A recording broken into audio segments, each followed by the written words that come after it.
السلام علیکم ورحمۃ اللہ وبرکاتہ۔ عقیدہ سیریز کے تمام ناظرین کو خوش آمدید۔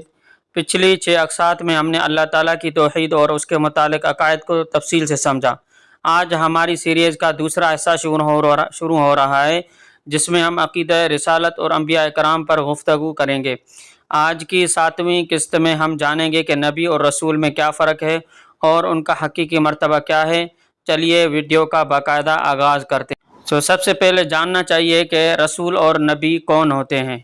اس کا جواب یہ ہے کہ رسول اور نبی اللہ تعالیٰ کے بندے اور انسان ہوتے ہیں۔ اللہ تعالیٰ انہیں اپنے بندوں تک احکام پہنچانے کے لیے مقرر فرماتا ہے۔ وہ سچے ہوتے ہیں، کبھی جھوٹ نہیں بولتے، گناہ نہیں کرتے، اللہ تعالیٰ کے احکام جیسے ہی ہیں ویسے ہی پہنچاتے ہیں، ان میں کمی بیشی نہیں کرتے اور نہ ہی کسی پیغام کو چھپاتے ہیں۔ اس سے بڑھ کر اہم بات یہ ہے کہ نبی اور رسول میں کچھ فرق بھی ہے یا ایک ہی چیز ہے۔ اس کا جواب جانتے ہیں۔ نبی اور رسول میں تھوڑا سا فرق ہے۔ رسول اس پیغمبر کو کہتے ہیں جسے نئی شریعت اور نئی کتاب دی گئی ہو، یعنی نئی خصوصیت اور بھی ہو شریعت کے ساتھ۔ اور دوسرا نبی ہر پیغمبر کو کہا جاتا ہے، چاہے اسے نئی شریعت اور کتاب دی گئی ہو یا نہ دی گئی ہو، وہ پہلی شریعت اور کتاب کے تابع ہو۔ اس کے بعد اہم سوال یہ ہے کہ انسان آیا اپنی کوشش سے کوئی نبی بن سکتا ہے؟ بالکل نہیں۔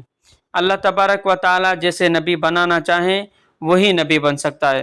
مطلب یہ ہے کہ رسول اور نبی بننے میں انسان کی کوشش اور عبادت کا کوئی دخل نہیں، یہ مرتبہ اللہ تعالیٰ کی طرف سے عطا کیا گیا ہوتا ہے۔